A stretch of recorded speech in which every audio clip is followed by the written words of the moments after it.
Caríssimos amantes da sabedoria e peregrinos da razão, convido-vos a conhecer uma das mais sublimes construções filosóficas erigidas pelo espírito humano. Um conhecimento que, para o bem ou para o mal, influenciou o mundo inteiro, o idealismo alemão.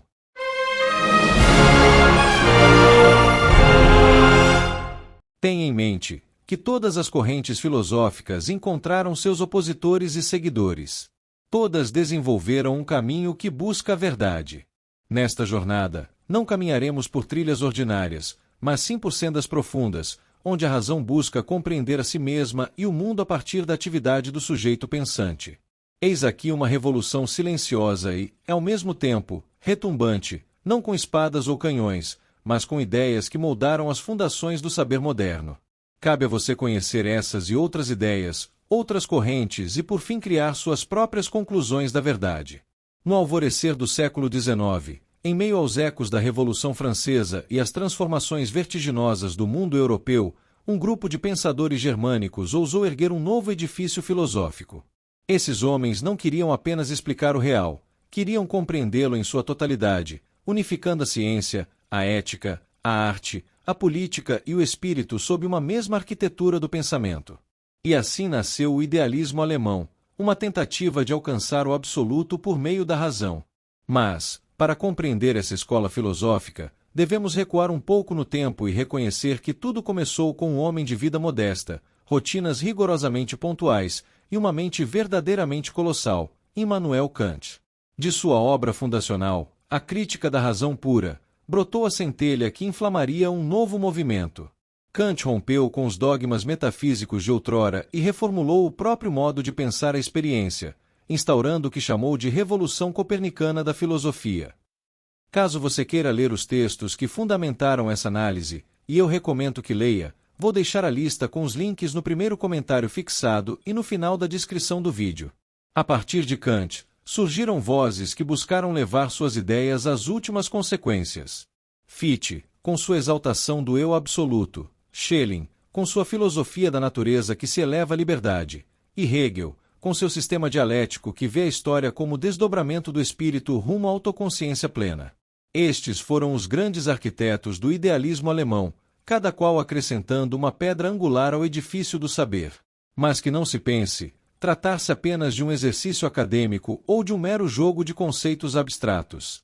O idealismo alemão emerge de uma preocupação viva e urgente: como podemos ser verdadeiramente livres? Como conciliar nossa subjetividade com o mundo que nos rodeia? Como compreender a realidade sem fragmentá-la?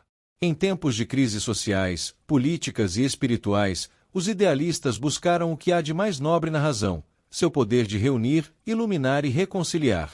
Nesta aula, portanto, não apenas estudaremos uma escola filosófica. Estaremos diante de uma epopeia do pensamento. Uma saga do espírito que ousou pensar o todo, e que ainda hoje lança sua luz sobre as grandes questões humanas. Sigamos juntos, pois, nesta travessia, da subjetividade kantiana à totalidade hegeliana, e descubramos como o idealismo alemão transformou, para sempre, os horizontes do saber filosófico. Permitam-me agora, nobres ouvintes da razão, esclarecer os fundamentos sobre os quais se ergueu a magnífica arquitetura do idealismo alemão. Tal como um arquiteto que, antes de lançar a pedra angular de sua obra, traça as linhas invisíveis do que deseja construir, também os filósofos dessa corrente lançaram as perguntas mais profundas: que é o real? Qual é a natureza do saber? De onde vem a liberdade? E, sobretudo, como pensar a totalidade sem cair no erro do dogmatismo ou na fragmentação do ceticismo? O idealismo alemão não se contenta com uma filosofia que explica fragmentos da existência, mas almeja compreender o todo, a realidade em sua unidade dinâmica. Seu objeto não é a matéria em si, nem tampouco a alma em sua interioridade isolada, mas a relação viva e originária entre o sujeito e o mundo, entre o pensamento e o ser, entre a liberdade e a necessidade. A grande virada, inaugurada por Kant e ampliada por seus sucessores, consiste em compreender que a realidade, tal como a conhecemos, não é algo dado, mas construído, ou melhor, constituído, pela atividade do sujeito racional. Isso não quer dizer, como muitos mal compreendem, que o mundo seja uma mera ilusão subjetiva. Significa, antes, que toda experiência da realidade está necessariamente mediada pelas formas do pensamento. Pensar é já participar da gênese do mundo como ele nos aparece. Dessa maneira, o objetivo maior do idealismo alemão é fundar uma filosofia sistemática, coerente e integral, que una o saber teórico ao saber prático, a ciência moral, o mundo objetivo liberdade interior do espírito. Não se trata de mera especulação vazia, mas de uma filosofia da emancipação, da liberdade compreendida como autodeterminação, como criação do sentido a partir do sujeito em sua relação com o mundo. Para Kant, isso se manifesta na busca por condições universais da experiência e da moral. Para Fichte, na afirmação do eu como princípio criador da realidade. Para Schelling, na reconciliação entre natureza e espírito. Para Hegel, no desenvolvimento histórico e dialético do espírito rumo à consciência de si mesmo. Esses pensadores não buscavam um conhecimento meramente acumulativo, mas uma sabedoria transformadora, que revelasse o sentido oculto da existência humana. Queriam mostrar que o mundo não está simplesmente diante de nós, mas que nós, enquanto seres pensantes e livres, somos coautores desse mundo. Eis, pois, os objetos e os objetivos do idealismo alemão: pensar a realidade como obra do espírito, compreender o absoluto sem dividir o ser e o pensar, e reconduzir a filosofia à sua nobre vocação de guiar a humanidade rumo à liberdade, à verdade e à totalidade. Que essa luz filosófica, ainda que por vezes encoberta por nuvens densas, continue a brilhar, como um farol de lucidez, para todos quantos ousam pensar para além do imediato. Se desejamos compreender o surgimento do idealismo alemão, é necessário, antes de tudo, voltarmos-nos à imponente figura de Immanuel Kant, não como quem apenas lê um autor entre tantos, mas como quem contempla a alvorada de uma nova era do pensamento. Kant, com sua razão rigorosa e seu estilo austero, é o verdadeiro legislador da modernidade filosófica. Nascido em 1724, na cidade de Königsberg, na Prússia Oriental, Kant levou uma vida de tal disciplina e regularidade que os moradores locais, dizem as lendas, ajustavam seus relógios pelo seu passeio vespertino. Homem de hábitos fixos e espírito inquieto, viveu quase 80 anos, sem jamais abandonar sua cidade natal, mas influenciando, desde seu gabinete modesto, o destino da filosofia universal. A obra que marcaria de forma irrevogável a história do pensamento ocidental foi publicada em 1781, A Crítica da Razão Pura. Com ela, Kant propôs uma verdadeira revolução na filosofia, análoga à de Copérnico na astronomia. Assim como Copérnico sugeriu que a Terra girava em torno do Sol, e não o contrário, Kant afirmava que não é o sujeito que se conforma aos objetos do mundo, mas são os objetos da experiência que se conformam às formas da sensibilidade e do entendimento do sujeito. Aqui está o cerne de seu idealismo transcendental. O mundo tal como conhecemos não é uma coisa em si, dada de forma bruta e independente, mas um campo de aparições estruturado pelas condições do sujeito cognoscente. Fenômeno e númeno. Tais são os termos com que Kant distingue o mundo acessível à experiência daquele que permanece incognoscível em si mesmo. A realidade empírica, ele chama de fenômeno. A realidade metafísica, que escapa à experiência, dá o nome de númeno. Mas Kant não se limitou à teoria do conhecimento. Sua filosofia moral é de uma elevação sem par. Na crítica da razão prática e na fundamentação da metafísica dos costumes, ele apresenta o célebre imperativo categórico, que nos ordena agir de tal modo que a máxima de nossa ação possa tornar-se lei universal. A moral, para Kant, não depende de resultados, mas de princípios. Ela é a expressão da autonomia da razão e da dignidade do ser humano como fim em si mesmo. Com essas ideias, Kant pôs fim ao dogmatismo racionalista e ao ceticismo empirista. Fundou, com mão firme e espírito lúcido, os pilares do saber moderno. Suas obras formam um tríptico monumental. Crítica da Razão Pura, 1781, sobre o conhecimento. Crítica da Razão Prática, 1788, sobre a moral. Crítica do Julgamento, 1790, sobre o belo e o sublime. Assim, Kant é o ponto de partida do idealismo alemão, mas também um limite que seus sucessores buscariam ultrapassar. Eles verão, no sistema kantiano, um dualismo ainda não resolvido entre o eu e o mundo, entre liberdade e natureza, entre sujeito e objeto. E será justamente o esforço por superar essas separações que dará origem à grandiosa aventura filosófica de Fichte, Schelling e Hegel. Com Kant, o sujeito tornou-se centro do saber. Com os que o sucederam, o sujeito tornar-se-á centro do ser. Eis, pois, o passo inaugural da jornada idealista. Se Kant foi o arquiteto da razão pura, Fichte será o arauto da liberdade.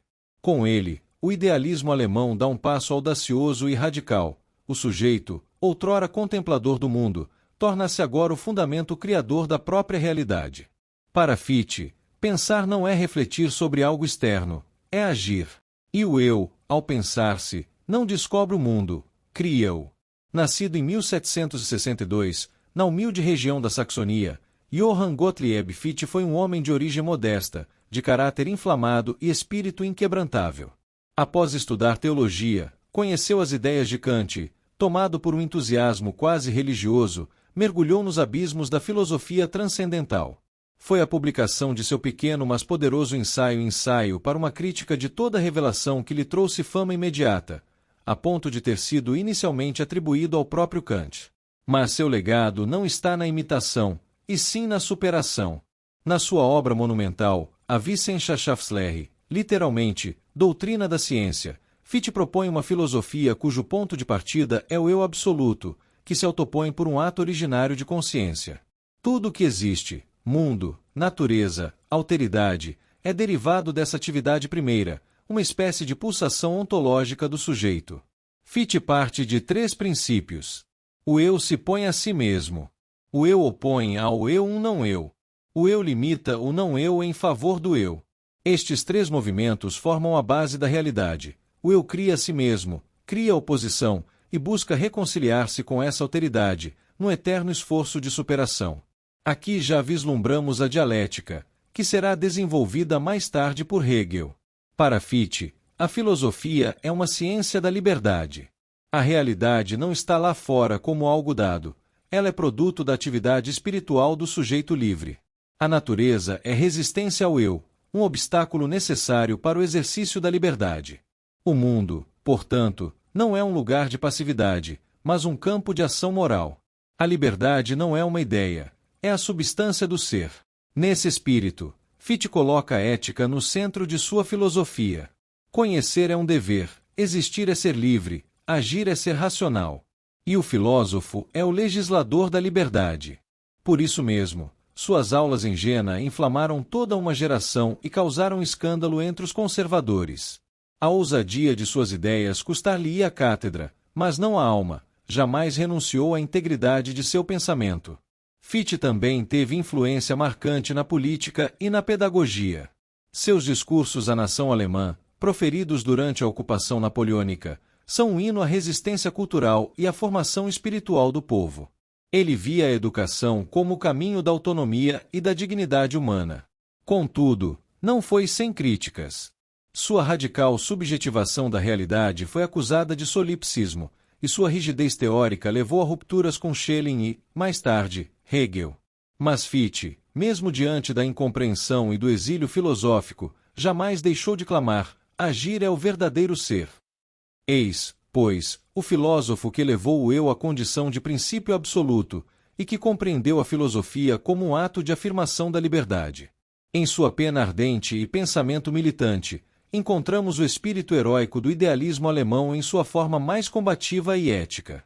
Se Kant fundou os alicerces e Fichte ergueu as colunas do idealismo transcendental, coube a Schelling a ousadia de estender o olhar filosófico para além do sujeito humano, abrindo espaço para aquilo que Fichte parecia reduzir a obstáculo, a natureza viva, pulsante e profunda.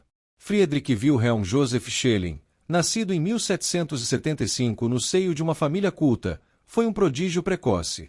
Aos 15 anos já ingressava na Universidade de Tübingen, onde conviveria com 2 nomes que marcariam a história, Hegel e Hölderlin. Ali, entre as sombras dos plátanos e os ecos do gênio grego, nasceu um espírito cuja sensibilidade filosófica uniria a razão especulativa à intuição poética, a ciência à beleza, a natureza ao espírito. Schelling partiu da filosofia de Fichte, mas rapidamente rompeu com sua rigidez subjetivista. Para ele, o mundo não pode ser apenas produto do eu. A natureza, dizia ele, não é mera oposição ao sujeito, ela é manifestação viva do próprio espírito. É a alma do mundo que se revela nas formas da matéria, nos ciclos do tempo, nos ritmos da vida. Sua obra capital, Sistema do Idealismo Transcendental, busca unificar as três grandes esferas da existência: a natureza, a consciência e a arte. Para Schelling, a natureza é o espírito que dorme, o homem é o espírito que desperta. A filosofia, então, deve ser uma ponte entre ambos, uma reconciliação do visível e do invisível, do real e do ideal. Mas é na filosofia da natureza que Schelling brilha com uma luz singular. Ele antecipa, com uma clareza assombrosa, temas que só seriam plenamente explorados no século XX: o inconsciente, o dinamismo da vida, a ideia de sistema aberto e orgânico. A natureza, para ele, não é um mecanismo frio e inerte, mas uma força criadora, dotada de finalidade interna e potência originária. Schelling acreditava que a arte era a expressão mais elevada do absoluto. Diferente do conceito filosófico, que divide, e da ação prática, que transforma, a arte revela o absoluto como unidade imediata entre forma e conteúdo, entre sujeito e objeto. O artista é, pois, um sacerdote do espírito, aquele que traduz, por meio do sensível, o mistério do eterno. Contudo, sua trajetória foi marcada por rupturas e inacabamentos. Rompeu com Fichte e, mais tarde, com o próprio Hegel, a quem acusava de reduzir o absoluto a uma lógica impessoal.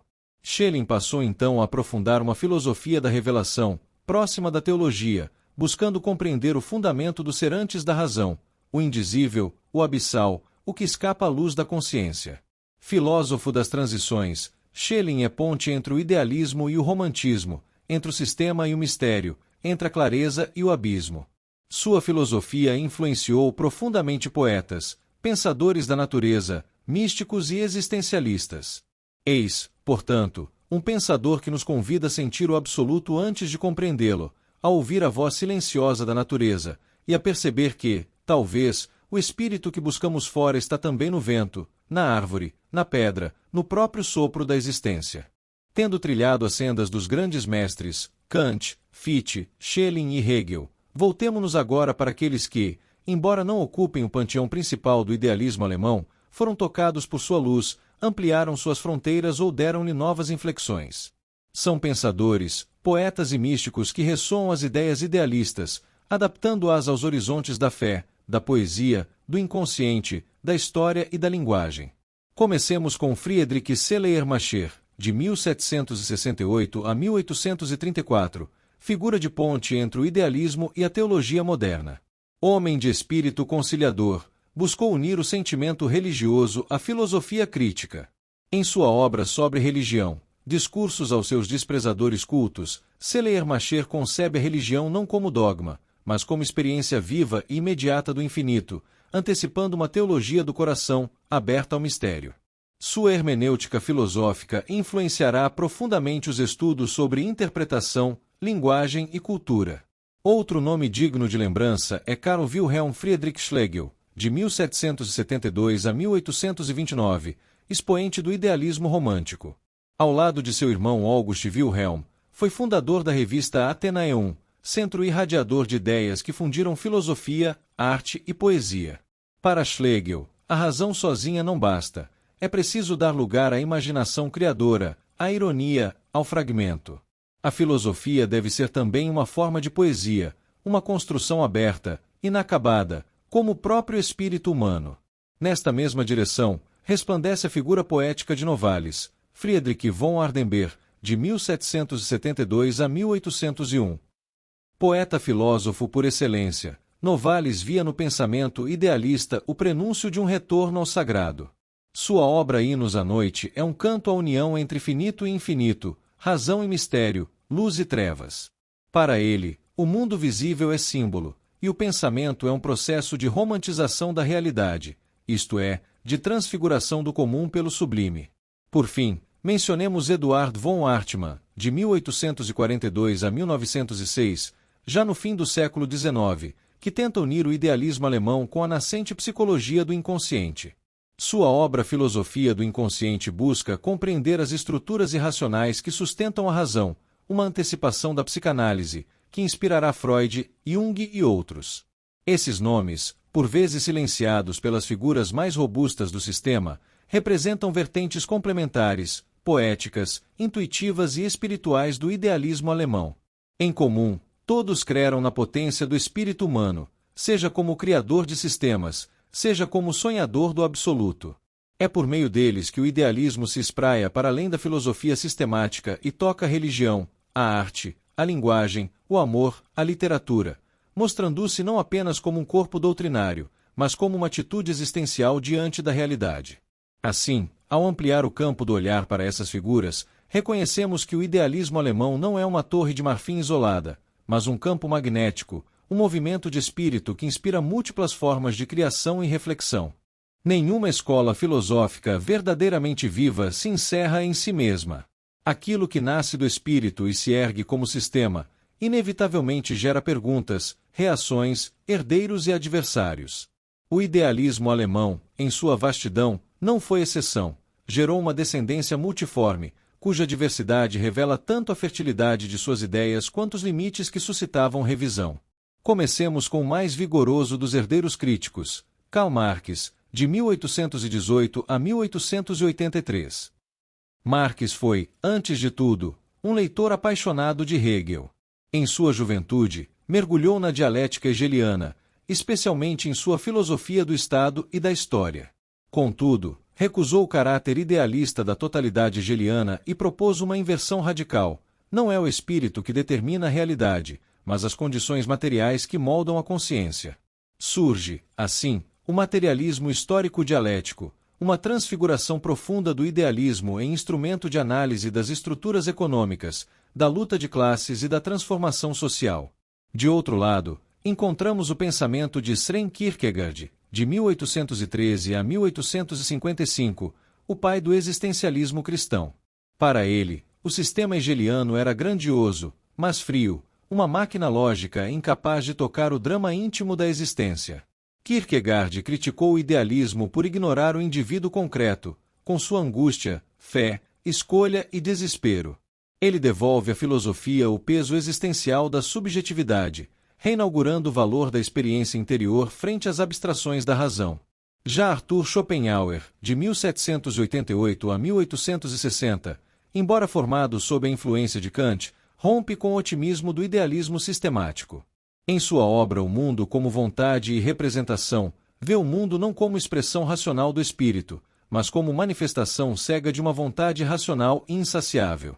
A vida, para ele, é sofrimento, e a sabedoria consiste em negá-la, buscar a quietude, a compaixão, a arte e o ascetismo. No século XX, Nietzsche se ergue como crítico fulminante da tradição idealista. Com o martelo da genealogia, ataca a moral kantiana, o racionalismo hegeliano e os vestígios de metafísica no pensamento moderno. Para Nietzsche, o idealismo é ainda uma forma de negação da vida, uma moral dos fracos, um disfarce da vontade de poder que habita o ser. Contudo, não houve apenas críticas. Muitos pensadores retomaram, reelaboraram e ampliaram as ideias do idealismo sob novas chaves. Edmund Husserl, com a fenomenologia, retoma a centralidade da consciência e da intencionalidade, embora substitua o absoluto pelo rigor da descrição eidética da experiência. Martin Heidegger, discípulo de Husserl, rompe com a metafísica, mas reconhece que a questão do ser, tematizada por Hegel, permanece viva e inacabada. Jürgen Habermas, por sua vez, herda de Kant e Hegel a busca por universalidade e razão, transpondo-a para a linguagem, a ética do discurso e a racionalidade comunicativa. Seu projeto é a reconciliação entre modernidade e emancipação, sem perder o espírito crítico.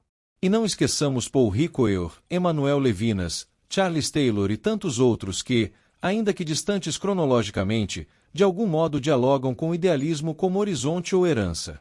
Assim, vemos que o idealismo alemão não terminou em si mesmo. Ele foi ultrapassado, transformado, negado, e ainda assim, permanece. Sua influência atravessa os séculos, porque tocou questões fundantes, o ser, a liberdade, a razão, o tempo, a subjetividade, a totalidade. Como uma árvore vigorosa, lançou raízes profundas e gerou galhos múltiplos, alguns floriram em sistemas, outros em rebeliões. Mas todos, mesmo os mais distantes, nutrem-se do mesmo solo originário, a ambição humana de pensar o absoluto, de unir pensamento e realidade, e de encontrar, no coração do espírito, o fundamento do mundo. Chegamos à encruzilhada onde toda tradição viva deve se deter, o instante em que se pergunta, com honestidade filosófica, o que permanece? O que deve ser superado? O que ainda pode florescer do idealismo alemão em nossos dias? O sistema idealista, tal como concebido por Kant, Fichte, Schelling e Hegel, foi frequentemente acusado de abstração excessiva, de elitismo racionalista, de tentar capturar o real dentro de um sistema totalizante, que, ao buscar o absoluto, por vezes sufoca o singular, o diverso, o concreto. Para muitos críticos, o idealismo caiu na tentação do todo e perdeu o contato com o trágico, com o contingente, com a alteridade que escapa à razão. De fato, a filosofia posterior, especialmente no século XX, move-se contra essa tendência à sistematização absoluta. O existencialismo, a fenomenologia, a hermenêutica e a filosofia da linguagem nasceram como reações ao espírito totalizante do idealismo. Valorizou-se o fragmento, a experiência, a linguagem, a finitude, como um contraponto à pretensão de encerrar o mundo em um conceito. Entretanto, seria um erro crasso imaginar que o idealismo alemão esteja superado ou sepultado pela história. Muito pelo contrário, ele permanece como um horizonte de sentido, uma grande narrativa filosófica sobre o papel da razão, o poder do espírito e a possibilidade da liberdade. Vivemos hoje num mundo marcado pela fragmentação, pela velocidade, pelo culto ao imediato e ao utilitário. Em meio a esse cenário, o idealismo alemão ressurge como um convite à profundidade, à totalidade, à reconciliação. Ele nos recorda que a realidade não é apenas algo que se consome ou se mede, mas algo que se compreende, que se interpreta, que se habita com sentido. No campo da educação, por exemplo, a influência de Kant e Hegel permanece viva nas concepções de formação integral, de autonomia moral, de consciência crítica. Na ética, o imperativo categórico ainda inspira discussões sobre dignidade e justiça.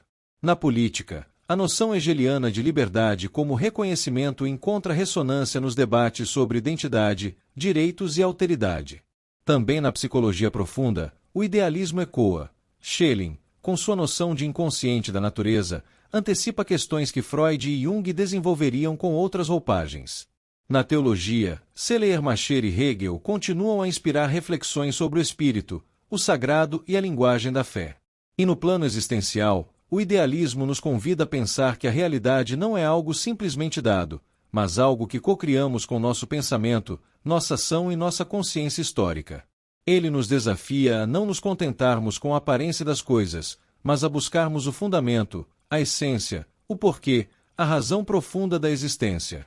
Portanto, longe de ser um corpo morto de ideias passadas, o idealismo alemão é uma tradição viva, que exige novos leitores, novos intérpretes, novas experiências de compreensão. Ele nos oferece ferramentas para pensar a crise do sentido, os dilemas da subjetividade, o conflito entre indivíduo e coletividade, e o desafio de construir uma ética para tempos de incerteza. O idealismo alemão não é uma resposta pronta, é uma pergunta que continua a pulsar. O que é o ser? O que é a liberdade? O que significa compreender o mundo como expressão do espírito? Responder a estas perguntas é, talvez, a mais alta vocação do pensamento. E ao colocá-las novamente diante de nós, o idealismo alemão se prova não apenas atual, mas necessário. Ao final desta travessia filosófica, que percorreu o itinerário da razão alemã desde Kant até Hegel, desde o eu absoluto até o espírito que se revela na história, somos convidados a pausar, não para terminar, mas para contemplar. O idealismo alemão, mais que uma escola de pensamento, é uma declaração ousada sobre o poder da razão, a dignidade da liberdade e a profundidade da consciência. Ele nos ensinou que pensar não é apenas refletir o mundo, é recriar o mundo com os olhos da mente e a coragem do espírito. Com Kant, aprendemos a mapear os limites do conhecimento e a reconhecer a autonomia da moral. Com Fichte, compreendemos que a ação é o verdadeiro ser. Com Schelling, descobrimos que a natureza não é objeto morto, mas expressão viva do divino. Com Hegel, vislumbramos a história como processo do espírito rumo à liberdade plena, e a filosofia como reconciliação entre o finito e o infinito. Mas a lição maior que nos fica é esta: o absoluto não está distante, ele se oculta no cotidiano, na ética, na arte, na linguagem, na luta por reconhecimento e justiça. O idealismo nos desafia a pensar mais alto, viver com mais consciência e agir com mais sentido. E ainda que os sistemas mudem, que as escolas se transformem, o impulso que move o idealismo, o anseio pelo universal, pelo racional, pelo verdadeiro, esse continua a arder como uma chama no coração dos que pensam. Se esta aula tocou sua mente e acendeu em você o desejo de pensar mais profundamente, deixe o seu like, isso nos mostra que o conteúdo foi valioso para você. Compartilhe este vídeo com aqueles que também buscam compreender a grandeza do pensamento filosófico. Comente abaixo: qual autor do idealismo alemão mais lhe impactou? Que tema gostaria de ver aprofundado? E não se esqueça de se inscrever no canal e ativar o sino das notificações, para continuar acompanhando aulas, reflexões e diálogos que unem razão, sensibilidade e transformação. Muito obrigado por sua presença. Que o espírito da filosofia continue a iluminar o seu caminho. Até o próximo encontro.